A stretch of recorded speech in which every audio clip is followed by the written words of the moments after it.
Les vacances, c'est quand même un gros aspect du BVT. Donc ça, c'est quelque chose qui est très important, se rendre compte de la taille de l'Australie par rapport à notre territoire à nous. C'est 14 ou 15 fois plus gros, ce qui fait que des fois on se dit « Ah ben, je vais aller à Perth et puis je vais aller en road trip jusqu'à Sydney. » Non, ce sera trop long.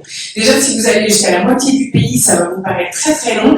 Donc certainement qu'à un moment donné, vous allez vous poser quelque part pour travailler ou pour vivre, ou peut-être que vous allez prendre l'avion, peut-être que vous allez prendre d'autres moyens de transport, on va l'évoquer là pendant la présentation. Et quand vous organisez votre road trip, vraiment repensez à cette carte pour vous rendre compte que quand on prévoit des choses sur Google Maps, on n'a pas toujours conscience du temps que ça va prendre, puisque ça va nous dire un nombre d'heures, mais en fait, ça inclut pas de pause, ça inclut pas la nuit. Voilà, donc attention aux distances, vraiment en Australie, c'est aussi l'intérêt d'avoir un an sur place, ça prend beaucoup de temps de voyager en van ou en voiture. Donc par rapport au mode de transport que vous allez pouvoir utiliser, donc évidemment je parlais de la route, c'est quand même ce qui nous donne le plus la sensation d'être libre, d'aller où on veut. La van life ou tout simplement le voyage en voiture, c'est vraiment quelque chose qui est très particulier. Il faut bien noter qu'en Australie, on conduit à gauche. Faites très attention à ça, surtout le matin, quand vous commencez à rouler, pas très très réveillé. Moi, j'étais à un moment donné en voyage avec une copine et on a roulé, je pense, 10 minutes du mauvais côté de la route. Moi, j'avais pas de permis, alors je vais pas trop faire attention. Et puis, elle, à un moment donné, elle fait hop, là, je suis pas du bon côté. Donc vraiment, faites attention à ça. Et d'ailleurs, pour ceux qui n'ont pas le permis de conduire, c'est possible quand même de passer une bonne année en Australie. En tout cas, moi, ça a été mon cas. Vous allez pouvoir faire des voyages en avion, en bus, éventuellement en train. Et vous pouvez faire du covoiturage. Tout à l'heure, j'ai évoqué un site qui s'appelle Gumtree, Gumtree, qui est le site de petites annonces en Australie. Et en gros, sur ce site internet, vous allez trouver de temps en temps des lifts. LIFT, c'est des covoiturages et sur les groupes Facebook aussi, vous en avez. Ça permet de partager des frais d'essence avec quelqu'un et du coup de quand même voyager en voiture ou en van et d'avoir l'expérience un peu de la route. Vous pouvez aussi faire du stop, bien évidemment, mais comme on l'évoquait aussi tout à l'heure, si certains étaient déjà là, il faut quand même avoir peut-être plus de temps au cas où vous attendez un peu pour être pris en stop. L'avion, on peut se dire au sein même d'un pays, parce que c'est vraiment utile. Bon, vu les distances, de temps en temps, c'est quand même une bonne option. Moi, à un moment donné, j'étais à Melbourne et je cherchais du boulot. J'avais vu que dans le Queensland, il y avait beaucoup de choses dans la cueillette de fruits et légumes, donc je suis allée jusqu'à Cairns. Et si j'avais dû le faire en transport ou en voiture, ça m'aurait vraiment pris beaucoup de temps. Donc, du coup, j'ai opté pour l'avion et il y a des offres assez intéressantes chez plusieurs compagnies locales, low cost, comme Virgin ou Jetstar. Ça peut être une opportunité de voyager vite. Des fois, on a besoin de le faire.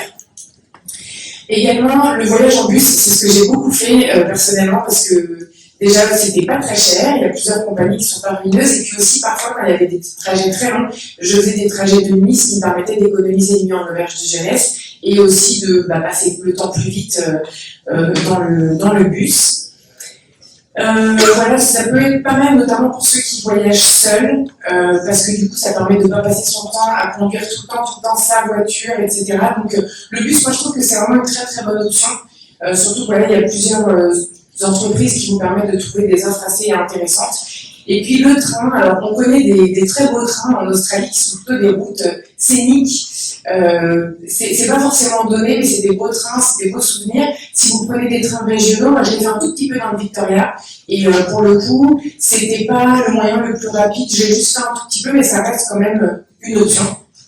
Ensuite, par rapport aux saisons, les saisons sont inversées entre ce qu'on connaît ici en France et en Australie. Donc si vous partez, moi c'était mon cas début décembre, vous allez fêter les fêtes de fin d'année et le nouvel an en maillot de bain, grosso modo. Donc à la fois c'est super sympa parce que ça change et puis voilà, c'est une ambiance différente. Et d'un autre côté, si vous aimez un peu l'ambiance de Noël, quand il fait froid, quand il neige, là vous l'aurez pas du tout.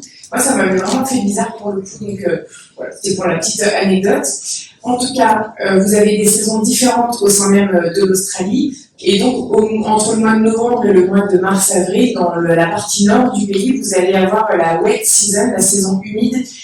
Et du coup, ça peut être un peu handicapant parfois pour le travail. Si jamais il pleut beaucoup, des fois, si vous êtes dans l'agriculture, ça peut poser problème. Si vous êtes dans d'autres domaines, c'est pas gênant.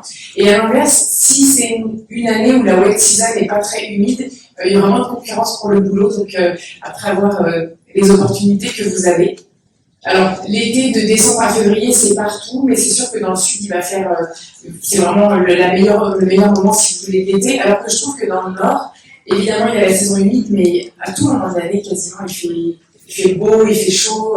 Pour les amoureux du soleil, c'est vraiment une destination vraiment parfaite, l'Australie. Faites bien attention à vous couvrir, autant mettre des chapeaux, mettre des lunettes et vraiment de la crème solaire à fond. C'est vraiment très très important parce que il y a quand même, le soleil tape très très fort en Australie. L'Australie d'ailleurs communique beaucoup là-dessus, sur le fait qu'il faut bien se protéger. Soyez pas négligents sur le sujet.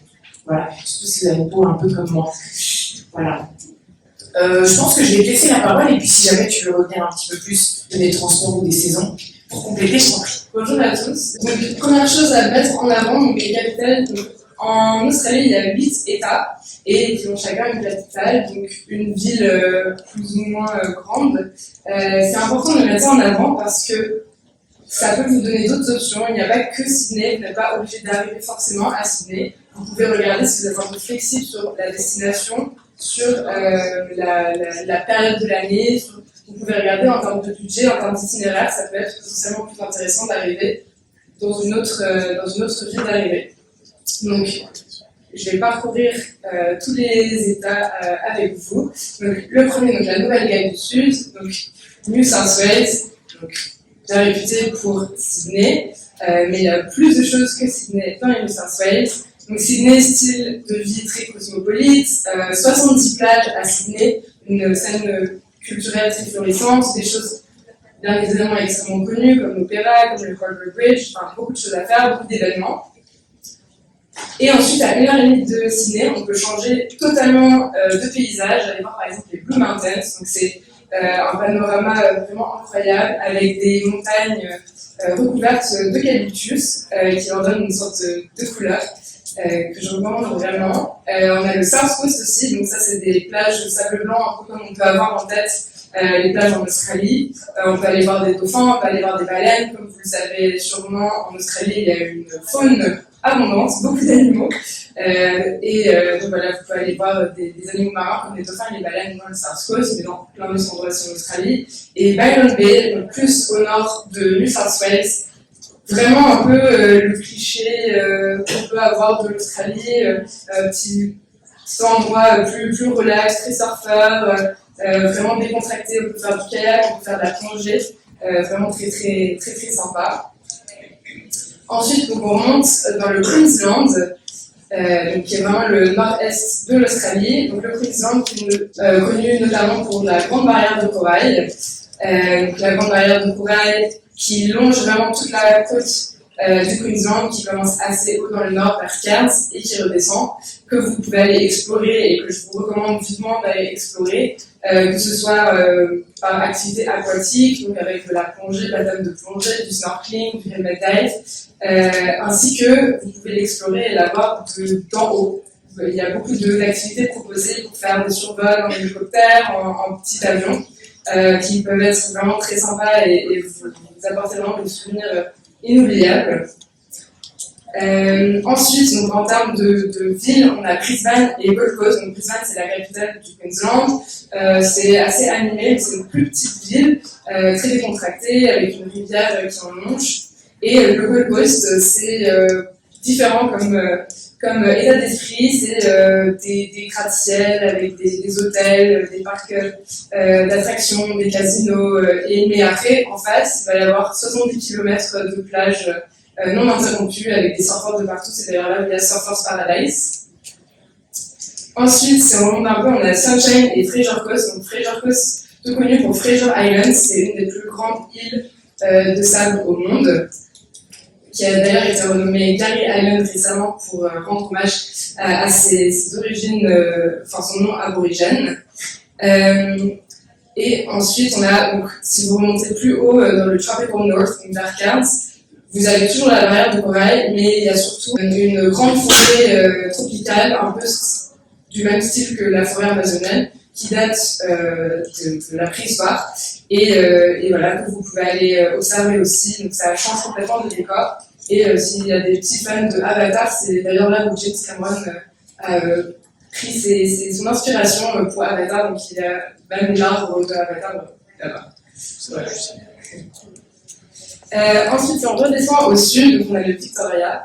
Victoria, donc, avec Melbourne comme capitale. Melbourne, très animée, une ville européenne, enfin, qui ressemble vraiment à une ville européenne, beaucoup d'art, beaucoup de street art. Et bien sûr connu aussi avec ses sites sportifs, donc c'est là où il y a l'Australian Open, c'est là où il y a le Grand Prix de Formule 1. Ensuite on a les Gippsland, donc c'est là où on va pouvoir voir des plages, des lacs, des montagnes. On peut aussi aller à Phillip Island et voir des pingouins. Oui, il y a des pingouins en Australie. Et ensuite, bien sûr, la Great Ocean Road, donc la route côtière absolument emblématique de l'Australie. C'est là où on peut longer donc, des plages assez sauvages avec pratiquement les 12 apôtres, donc les énormes rochers qui sortent de l'eau. Très impressionnant. Et finalement, les Campions, donc des paysages montagneux et des points de vue vraiment panoramiques assez incroyables. À noter qu'en Victoria, comme certains autres États, on peut aussi retrouver pas mal de vignobles. Il y a beaucoup, les Australiens produisent beaucoup de vin, et donc potentiellement, si jamais il y en a qui veulent aller travailler dans les vignes, que ce soit Victoria, dans le South Australia, il y en a un petit peu dans le New South Wales, et même dans l'Australie occidentale, ça peut potentiellement être une piste aussi. Donc l'Australie du Sud, qui a Adélaïde, donc Adélaïde, une ville mais avec plein de plages, des bars, des restaurants, c'est un petit peu moins dynamique qu'un Sydney ou un Melbourne, mais tout autant sympa. Mon coup de cœur personnel, Kangaroo Island, donc c'est vraiment c'est la 3e plus grande île d'Australie, c'est vraiment un zoo à ciel ouvert, on peut y voir des kangourous, des koalas, des possums, énormément de faune et de flore abondantes. Et Eyre Peninsula, on peut aller nager avec des dauphins, on peut aller voir des otaries, on peut même plonger en cage avec des requins blancs, mais ça c'est que pour ceux qui territoire du Nord, donc on change vraiment complètement d'atmosphère. Là on a Darwin. Darwin, c'est donc, comme on est passé dans le Nord, on passe sur un climat tropical. Ça va être des films en plein air, ça va être un mélange vraiment de cuisine et de culture. On va aussi retrouver donc, dans le top end le parc national de Kakadu, absolument incroyable. On peut descendre les gorges de Catherine en canoë. Il va aussi y avoir beaucoup de culture aborigène. Donc on peut aller à la rencontre de peuples aborigènes, en apprendre plus sur cette culture, sur leur rituel, sur leur art. C'est extrêmement intéressant. Et quand on descend, on a le Red Center, donc connu surtout pour l'Uluru, donc le gigantesque rocher rouge en plein milieu de l'Australie. Et on pourra également retrouver beaucoup d'aborigènes qui pourront vous apprendre et vous expliquer leur art, leur histoire, et vraiment comment eux connaissent l'Australie. L'Australie occidentale, donc l'Australie de l'Ouest. Donc Perth, ville très sympa avec des plages côtières. En Australie de l'Ouest, on va aussi retrouver vraiment des plages absolument paradisiaques. Dans le Coral Coast, c'est bien de noter que donc, tout le monde, la majorité des gens connaissent la grande barrière de corail qu'il y a dans l'est de l'Australie, et dans l'ouest, il y a une autre barrière de corail. Donc, vous pouvez aller explorer celle-ci aussi. Il y a l'Inglewood Reef, typiquement. Vous pouvez aller plonger pour aller découvrir la barrière de corail. Donc, cette barrière de corail-là, vous pouvez aller observer des requins-baleines, et même aller nager à côté. Et le Kimberley, donc c'est dans l'arrière-pays, ce qu'ils appellent l'outback, complètement différent. Vous pouvez même aller vous promener à dos de chameau au coucher de soleil. J'ai d'ailleurs vu que quelqu'un avait mis une photo de ça en témoignage comme un des souvenirs de l'Australie. Donc je vous invite à aller regarder quand vous partez dans le couloir, là il y a toutes les photos.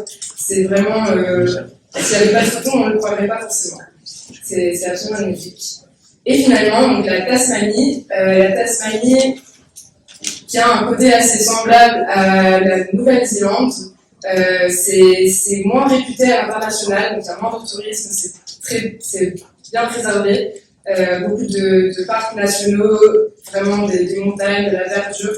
Les températures peuvent être un peu plus extrêmes, et c'est vraiment le paradis des sportifs. Vous pouvez aller faire du vélo, faire beaucoup de rando, c'est vraiment magnifique. Et pour ceux qui aiment les huîtres, ils ont des très très très bonnes huîtres en Tasmanie.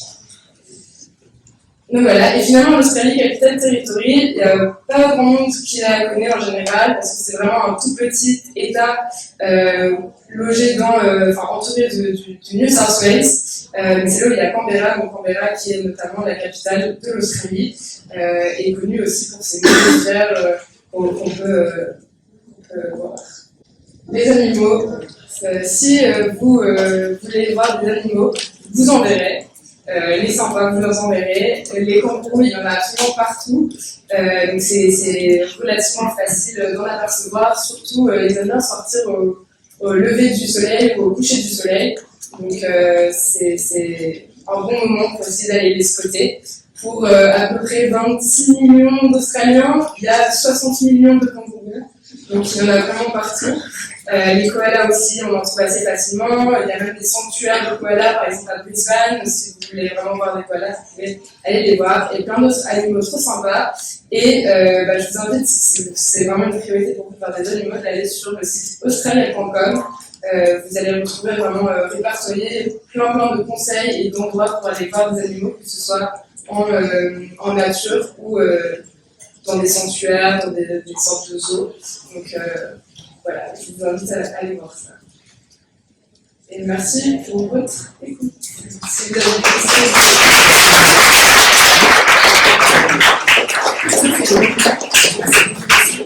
Le cas, c'est sur Rottnest Island que vous pouvez en voir, renommé l'animal le plus heureux du monde. On ne sait pas s'il est heureux, en tout cas il sourit.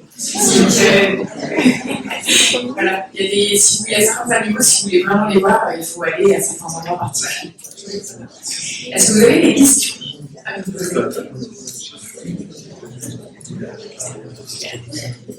Mais plus qu'un petit 10 minutes.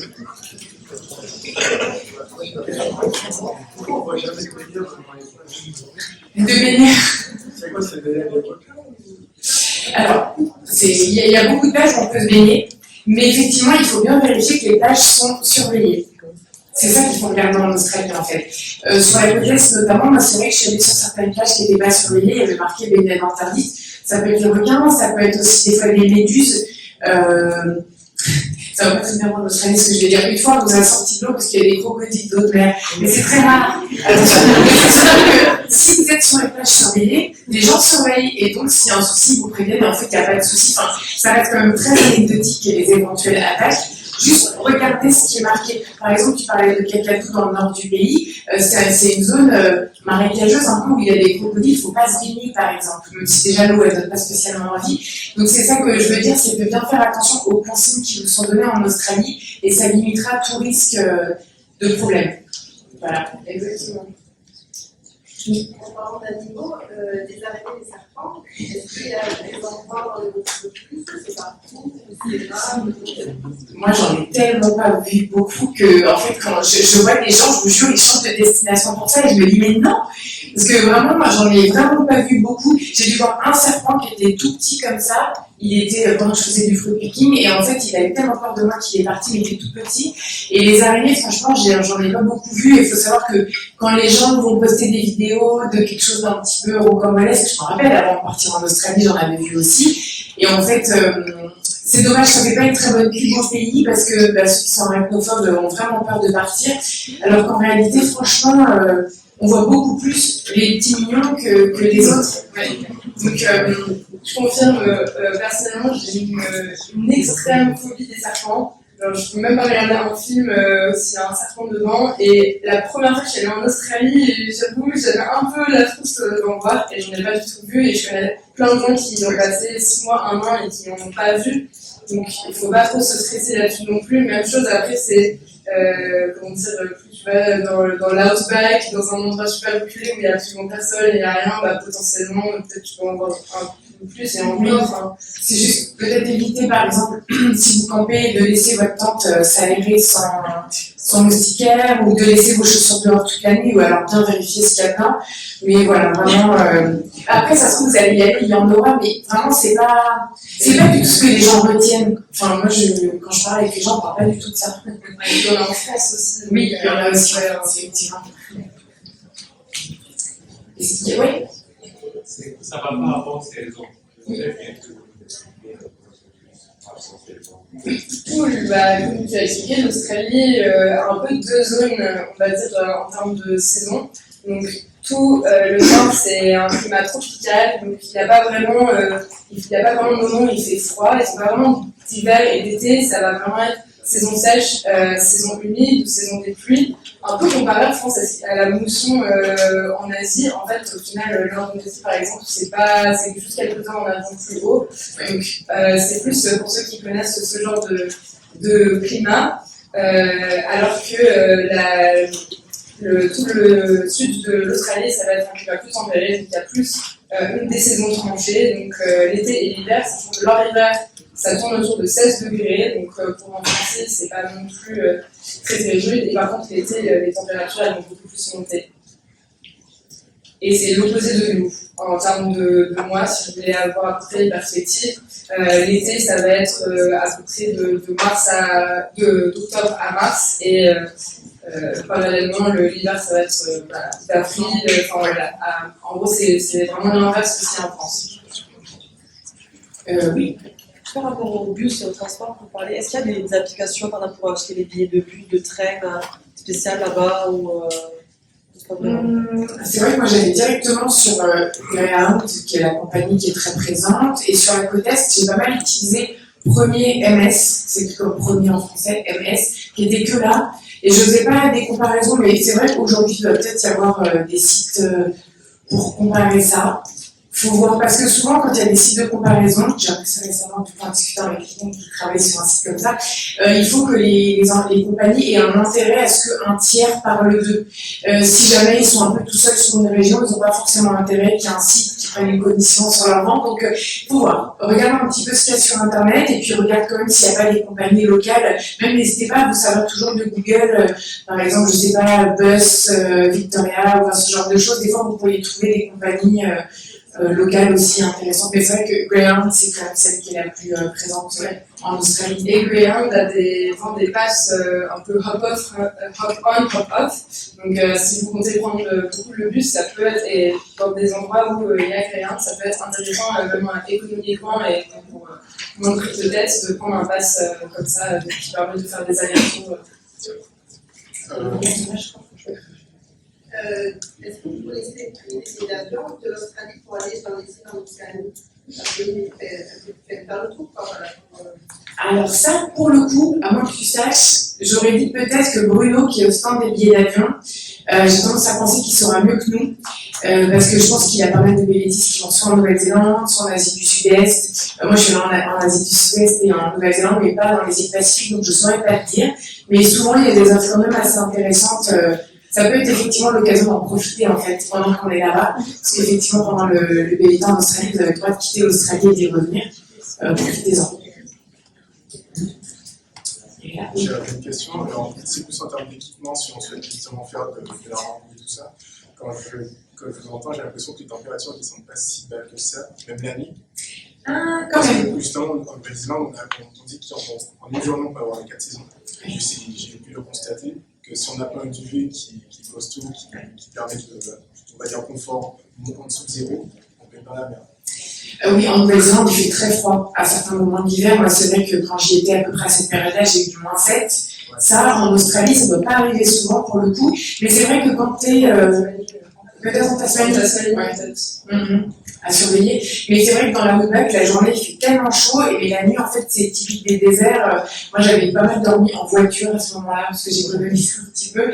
Et du coup, j'avais quand même mon duvet, parce que il fait pas très froid, mais il fait pas très chaud l'hiver l'été dans les déserts.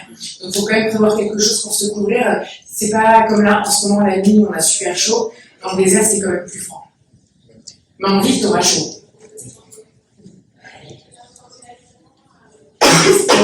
Question.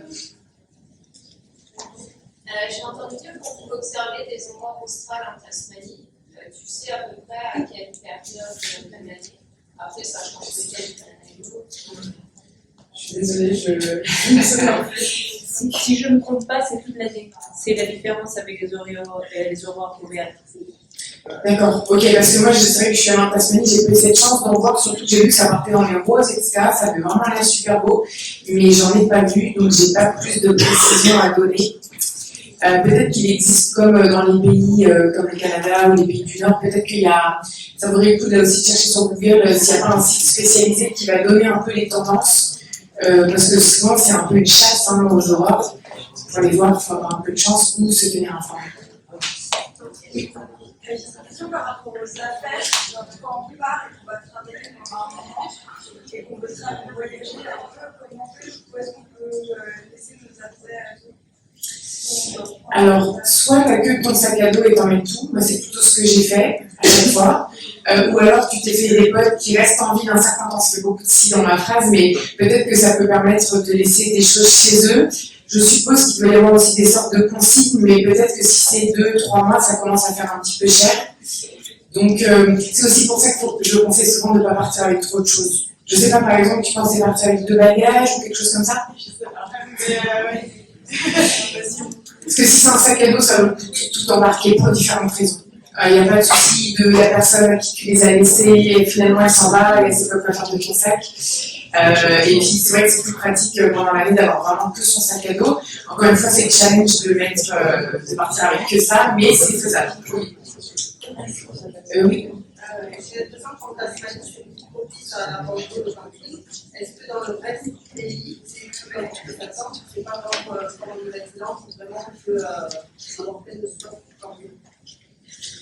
Alors, j'ai évoqué tout à l'heure Wikicamps, qui est une application qui vaut aussi sous 8 $ selon sur quel type de téléphone vous êtes, qui va vous lister tous les campings gratuits et payants. Donc, je pense que camper, c'est pas le problème. Par contre, la rando, c'est vrai que en Tasmanie, il y a moyen de faire pas mal de choses comme Travel Mountain ou des choses comme ça. Dans le reste du pays, c'est vrai que c'est moins un pays rando. On peut en faire, mais on va avoir des canyons, des choses comme ça. Là, on n'ira pas dormir dans le canyon. Est-ce que toi, tu as peut-être plus d'infos sur la rando ou... J'essaie vraiment de réfléchir. Moi, honnêtement, c'est pas ce que j'ai fait le plus. Maintenant que tu le dis par rapport à la Nouvelle-Zélande. Donc, la tente, c'est vrai qu'il faut voir. Ceux qui veulent acheter un van, qui savent qu'ils pourront la mettre dans un coin, elle servira quand elle servira, ça peut être intéressant. Et puis sinon, peut-être te dire, j'en prends pas. Et si vraiment je décide de camper, il y a tout ce qu'il faut en Australie pour s'équiper. Et comme ça, tu te retrouveras pas avec un fil à la patte en disant, regarde, on campe même pas. Donc, mais oui, il y a des campings quand même beaucoup en Australie. Donc, quelqu'un pourrait opter pour l'achat d'une voiture et camper tout le temps.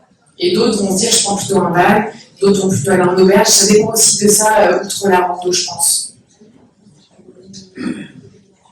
Oui, je t'en prie. Est-ce que sur la part 4x4, on va passer à côté de l'étude de partage de nos voies, où on ne pourra pas aller, où on verra avec pas mal de choses, on va juste aller. Ouais, ça dépend, on va dire. Ouais, ça dépend vraiment où. Enfin, si c'est par rapport à toute l'Australie, tu peux faire énormément de choses sans 4x4 parce que, bon, encore une fois, c'est tellement grand, c'est tellement riche et divers en choses à faire.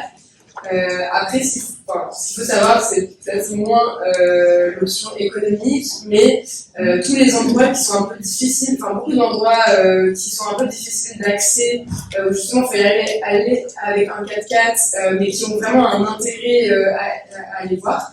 Il y a toujours très souvent des excursions en fait, qui sont organisées donc, avec quelqu'un qui connaît très bien, et d'ailleurs ça peut être aussi une façon d'être avec un Australien local qui va pouvoir expliquer l'histoire, la nature, enfin vraiment qui va bien s'y connaître. Donc ça peut quand même avoir une valeur ajoutée par rapport à y aller tout seul en 4x4, mais voilà, c'est une autre organisation. C'est ça, avoir un 4x4, ça permettra de faire plus de choses, je pense notamment à l'Australie occidentale, et puis en monde aussi. Donc ça peut permettre d'aller dans des coins vraiment reculés, hors des sentiers battus. Mais c'est vrai que je trouve que l'option de peut-être passer par un tour, que si c'est 1 ou 2 fois dans l'année que tu as envie d'aller voir quelque chose, et ben ça se défend aussi parce que les 4x4 ça coûte quand même assez cher, plus cher que les vannes en général. Donc ça se défend. Après, parfois acheter un 4x4 pas mal cher, le traiter bien et le revendre presque au même prix, ça peut aussi être intéressant. Il y a réflexion, voilà, c'est le sujet à débattre, je dirais. Est-ce qu'à Brisbane, on peut faire du surf? Et sinon, quels sont les meilleurs spots de surf en Australie? J'aurais dit non, mais niveau plage, à Brisbane, faut s'éloigner quand même. Hein. Tu peux aller au Gold Coast, c'est à 1 heure de Brisbane, et là tu peux sortir de plein de surfeurs. Voilà, si c'est tous les matins, en vivant à Brisbane, peut-être pas. Mais sinon, toute la côte est super bien, Sydney, évidemment. un Bondi Beach, tout ça, c'est un peu les images qu'on en a. Du côté de Melbourne, non, quand même. C'est plutôt la côte. C'est moins plage pour surf. Ouais. C'est moins, ouais, c'est pas très surfable. Ok, C'est ça, c'est plutôt là. merci. J'avais une question par rapport au ban. Parce que moi, je reviens de Nouvelle-Zélande et il y a beaucoup de restrictions par rapport aux self-contained. C'est possible de dormir maintenant sans être dans un sexe réglementé. Je voulais savoir si c'était pareil pour l'Australie. Est-ce qu'il faut avoir un toilette? Est-ce qu'on peut dormir un peu comme on veut? Est-ce qu'il faut trouver d'appli pour. Je crois qu'il n'y a pas vraiment cette notion-là, des self-contained avec des toilettes à l'intérieur. Il me semble que j'ai toujours entendu ça pour la Nouvelle-Zélande, mais c'est vrai qu'ils ont durci les choses parce qu'il y a des gens qui fraudaient un petit peu. Là, pour le coup, non, je pense qu'une fois que tu trouves des campings gratuits ou payants, c'est un peu pour tout le monde. Vraiment, ça, pour le coup, je ne l'ai pas vraiment entendu. Si jamais, tout à l'heure, après la conférence, tu veux... Alors, il y a Morgane qui va parler de toute façon à 16h, elle va parler de la vie quotidienne. Donc, ce ne sera pas le sujet, mais peut-être que soit avant, soit quand même, tu peux lui demander. Elle a beaucoup voyagé en van avec son copain. Je trouve qu'ils ont eu des soucis, etc. Donc, ça pourrait être intéressant d'échanger avec elle sur ce point. Et donc voilà, mais je crois qu'il n'y a pas ce souci-là, pour lui. Ouais. Il y a une question de ça? On parlait de partir avec un sac à dos, les indispensables avec un sac à dos. Partir, pas vouloir t'emmener. Ouais. Je dirais qu'il faut un peu les vêtements classiques pour de la bonne météo, quoi. Par exemple short, robe, des petites faibles, mais pas beaucoup. Tu vois, c'est vrai que c'est pour les fashionistas parmi vous, ça va être compliqué. Ou alors, vous assurez complètement que avec 2 valises, on n'en aura plus. Hein. J'en ai connu des Irlandaises qui me disaient: tu veux une ceinture de quelle couleur? J'étais là devant. J'avais tout ce qu'il fallait. Donc voilà, après c'était important pour elle, elle est 13, on s'en fout galérer des fois, mais c'était ok. C'est vrai que là je donne ma recommandation, mais vous faites encore ce que vous avez envie de faire. Hein. Donc voilà, moi j'avais des vêtements un peu classiques comme ça, j'avais pris une petite doudoune, comme je disais, de type un peu Uniqlo, tout ça, très chaude, mais tellement compacte. Pareil, le petit sous-vêtement extra heat, il y en a dans plusieurs marques. Ça permet que si vraiment il fait froid, une nuit notamment dans la Outback, etc., vous avez de quoi vous couvrir. Et pour le quotidien, moi, c'est vrai que quand je regarde mes photos d'Australie, je me dis, dis donc, cette robe noire, je l'ai quand même mis 300 jours sur 365, parce qu'en fait, je mettais tout le temps la même chose et que je m'en fichais un peu. Ça dépend si c'est important pour vous, mais je dirais qu'après, il n'y a rien que vous ne trouvez pas en Australie. Il y a plein de magasins, là, il y a tout. Vous pouvez aussi y aller avec mon affaire et essayer, enfin, vous dire, si j'en ai marre de porter tel t-shirt ou telle robe, voilà, il y a plein de magasins que vous pouvez aller acheter aussi. Ouais. Les magasins classiques et les magasins de seconde main, la Croix-Rouge, l'Armée du Salut, ça permet de trouver des choses pas chères, ça donne une association, etc. Donc ça marche bien. Et puis après, c'est juste, imaginons que tu as déjà investi dans des chaussures de randonnée là, il y a 1 an, en mêlée, si tu penses randonnée beaucoup ou ce genre de choses, et puis tout ce que vous n'avez pas, ne vous embêtez pas, vous verrez sur plastique, vous en avez besoin, plutôt que de trop vous charger. C'est surtout ça que je dirais. Tu avais des questions? Non, j'allais justement revenir sur la seconde main parce que ça marche très bien. Oui, exactement. C'est vraiment idéal. Même moi, quand je suis allée passer 2 semaines en Nouvelle-Zélande, je suis allée dans un magasin de seconde main pour acheter un pull parce qu'à ce moment-là, il faisait froid. Et voilà, tu payes $2, $3. Franchement, c'est parfait. Et puis après, vous les redonnez quand vous partez, par exemple. Mais bon, je comprends que le challenge soit pas facile, mais il n'y a rien qu'il n'y a pas là-bas. Donc, vous inquiétez pas. Vous dites pas, comment je vais faire avec ça voilà. Souvent, on dit, mettez sur votre lit tout ce que vous voulez prendre, et ensuite, la moitié, vous le virez. Vous prenez que la moitié, là, normalement, ça devrait rentrer dans votre sac, en sachant que vous allez forcément acheter un souvenir, un t-shirt, un machin et tout. Et donc, si vous partez déjà complètement à bloc, il n'y a plus de place. Et moi, à la fin de mon PVT, j'avais des chaussures de rando qui pendaient là, le sac à main à orange à droite. Vous n'avez plus aucune tenue, cette histoire. Mais voilà, si vous pouvez vous éviter d'avoir trop de choses, parce qu'à un moment donné, soit il faudra acheter, soit il faudra renvoyer en France. Les colis, c'est pas forcément donné non plus. Donc voilà, lancez-vous ce challenge si ça vous tente. Vous verrez, on n'a pas besoin de grand-chose une fois sur place. Oui.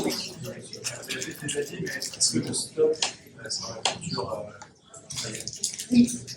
Alors oui, le stop, ça se fait, j'ai vérifié, on a du temps. Le stop, ça fonctionne bien, moi j'en ai fait plusieurs fois. C'est juste qu'il y a des routes où tu te rends compte qu'en faire là, c'était peut-être pas stratégique. Donc il faut faire attention à ne pas faire ça n'importe où, s'il n'y a vraiment pas de passage. Bon ça, c'est si tu en as fait ici, tu connais déjà ces règles de bon sens. Mais sinon, en général, je trouve que ça fonctionne. Voilà. Après, peut-être des fois, quand on est plusieurs, ça marche moins bien. Moi, une fois, on était 2 avec un copain, et à un moment donné, on se saoule, je vais acheter un coca, Le temps qu'il part, paf, j'étais toute seule, le mec s'est arrêté, je sais pas quand on est deux. Du coup, il est arrivé, c'est bon, on est monté. Mais c'est ça. Donc, évidemment, ça nous amène à différentes choses. C'est, si on est beaucoup, bah, ça peut un peu effrayer. Peut-être mettre la destination pas trop loin, au lieu d'essayer de mettre la destination finale. Peut-être que la personne, elle dise, ah, ça va, c'est 10 minutes, quitte à ce qu'en fait, elle vous emmène plus loin. Et toujours, on ouvre on active son radar à personne louche. Si vous ne sentez pas quelqu'un, ne montez pas. On ne sait jamais. Voilà. On pense pas dire qu'en Australie, on est gêné par les moucherons et tout ça. Et Les mouches, oui. est-ce que tu peux prendre ce genre d'idée là? Dans l'agriculture, moi, ça m'est arrivé quand je bossais en ferme. Effectivement, j'avais des collègues qui mettaient des moustiquaires à visage. Elles rendent dingue. Je sais pas leur concept, mais en fait, elles veulent rentrer dans vos plaies, dans vos yeux, dans vos plaies si vous êtes fait mal. Et dès là, enfin, ça va finir, oui, dans les yeux, elle reste jusqu'à ce que vous la poussiez. Donc oui, c'est un peu chiant les moucherons, là, j'ai pas trop vu. Mais voilà, c'est plutôt en foot picking. Le reste du temps, j'ai vraiment pas du tout de problème, mais c'est vrai que c'est déjà oublié. Plus que les araignées, hein. C'est juste embêtant. Voilà. Est-ce qu'il y a d'autres questions qui vous viennent? De toute façon, Clarisse reste sur le stand. Après, si vous avez d'autres questions sur l'aspect touristique, hein, bien évidemment. Oui. C'est surtout faire un check-up des vaccins qu'on aurait dû faire en rappel et qu'on n'a jamais fait parce qu'on regarde plus son carnet. Genre, je pense à des polio, des trucs comme ça. Après, pour l'Australie, non, il n'y a pas vraiment de vaccin très recommandé. C'est plutôt si pendant votre PVT, vous pensez aller, par exemple, dans certains pays d'Asie, là aussi, c'est que du cas par cas. Si tu vas en Thaïlande, ton médecin il va te dire vous allez à Bangkok et à Koh Phi Phi, c'est bon. Vous allez faire un trek de 7 jours dans la jungle thaïlandaise. Oui, là, il faut faire des choses en plus. Peut-être faire un petit tour sur le site de l'Institut Pasteur. Déjà, ça vous donnera une petite tendance. Mais sinon, pour nous, c'est vraiment juste les vaccins importants où il y a des rappels qu'on a peut-être oubliés. Ça, évidemment, faites attention. Je suppose qu'il est préférable de faire son vaccin en France que de faire à Ça coûtera moins cher ici, dans mes souvenirs. Parce que moi, j'ai oublié d'en faire quelques-uns et du coup, j'ai payé un peu cher, je crois peut-être $90 là-bas le vaccin. Ici, c'est moins cher que ça, je pense. Oui. On a acheté des lentilles de vue là-bas. C'est cher ou c'est pour l'avoir? Alors ça, je ne me souviens pas du tout. J'ai dû en acheter à l'époque, je ne me souviens plus. Ça vaudrait le coup d'aller peut-être sur un site de pharmacie australienne, voir un petit peu ce que ça dit. Ou alors quand même tout ton stock, tout dans le souvenir, parce que j'en porte plus depuis quelques années, mais c'est tout plat. Ouais, je pense que tu peux peut-être avoir. Et ceux qui ont des lunettes, parce que j'ai marché sans la paire de lunettes, en auberge de jeunesse, en n'allumant pas la lumière pour pas gêner ceux qui dormaient, clac, j'avais les lunettes. Emmenez une deuxième paire, là, si vous pouvez aller faire une deuxième paire gratuite ou je sais pas quoi, ça peut sauver la vie. Oui.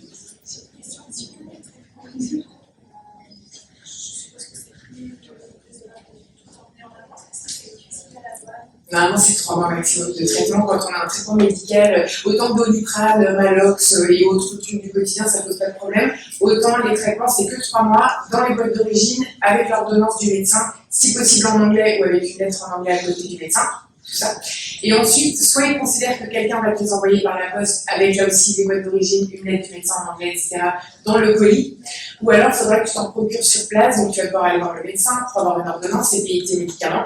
Et ça, les assurances PVT ne le couvrent jamais, parce que c'est une maladie antérieure au départ, donc certains Français prennent en plus de leur assurance PVT la Caisse des Français de l'étranger, la CFE, qui double ton budget assurance et qui rembourse au plafond français. Donc il y aurait peut-être une petite étude à voir. Par exemple, vraiment c'est un exemple, j'ai pas du tout idée des tarifs. Tu dois aller voir un spécialiste qui coûte $200. Si en France, ce spécialiste est remboursé par la sécurité sociale à 22 €, la CFE te donnera 22 € sur les 200. Tu vois ce que je veux dire? Donc il y en a qui font le calcul et qui prennent pas la CFE, qui se disent ok, j'aurai 2 visites chez le médecin, tant pis, je les paierai, mais au moins je paie pas 30 € par mois. Puis il y en a qui préfèrent prendre la CFE en plus de leur assurance PVT pour... voilà, il y a des calculs à faire, je pense. A priori, non. Si tu n'es pas pressé de partir, peut-être que tu peux contacter les douanes australiennes sur le site, j'ai l'air que c'est Border, mais en fait tout s'appelle Border, plus ou moins. Si Borders Australia, si tu mets ça sur Google, tu devrais tomber sur le site des douanes. Peut-être leur envoyer un email, mais il me semble que non. Peut-être que si c'est un traitement hyper cher, peut-être que, je sais pas, ça vaut le coup de les contacter honnêtement, on sait jamais. Est-ce que vous avez d'autres questions? Oui. Juste au niveau des des soins pharmacie, etc.